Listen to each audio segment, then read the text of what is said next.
శ్మశానంలో ఆయన కూర్చోపోతే ఉగ్రభూతాలు వచ్చి ఓళ్ల మీద పడిపోయి ప్రజల్ని సత్కార్యాలు చెయ్యనివ్వమని అక్కడ కూర్చుని తాండవం చేసి వాళ్ళని కూర్చోబెడతాడు.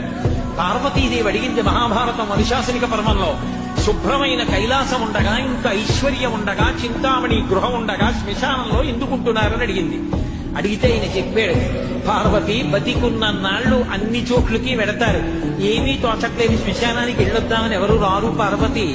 నేనంతవాణ్ణంటాడు, పొడుగ్గా ఉన్నానంటాడు, తెల్లగా ఉన్నానంటాడు, పండితుణ్ణంటాడు, పద్యాలు నాకు నోటికొచ్చంటాడు, ఉపన్యాసం చెప్పగలనంటాడు, నాకు పాటలొచ్చంటాడు, నేను నాట్యం చేస్తానంటాడు, నేను అధికారినంటాడు, నా దగ్గర డబ్బు ఉందంటాడు, నేను పాట పాడగలనంటాడు. ఇన్ని ఉన్నాయనుకున్న వాడిలోంచి ఊపిరి బయటికి వెళ్ళిపోయిన తరువాత వాడిని తీసుకెళ్లి 4 కొత్త కర్రల మీద పడుకోబెట్టి చాప చుట్టి తాడు కట్టి పైన నూలు బట్ట కప్పి తీసుకొచ్చి అన్నీ తీసేసి కర్రల మీద పడుకోబెట్టి కాల్చేస్తుంటే జీవుడు లేచి నిలబడి పుర్రె పగిలిపోయిన తరువాత కన్న కొడుకు కూడా స్నానం చేసి వెళ్ళిపోతుంటే చీకటి పడిపోయాక, అయ్య బాబోయ్ చుట్టూ ఉగ్రభూతాలు, నా వాళ్ళన్న వాళ్ళు లేరు, వీళ్ళని నమ్ముకున్నాను, ఒక్కడు లేడని ఏడుస్తుంటే నేనున్నాను రా అని చెప్పడానికి నేను కూడా లేకపోతే చచ్చిన వాడు 1000 మాటలు చచ్చిపోతారని అక్కడ ఉన్నారు పార్వతి.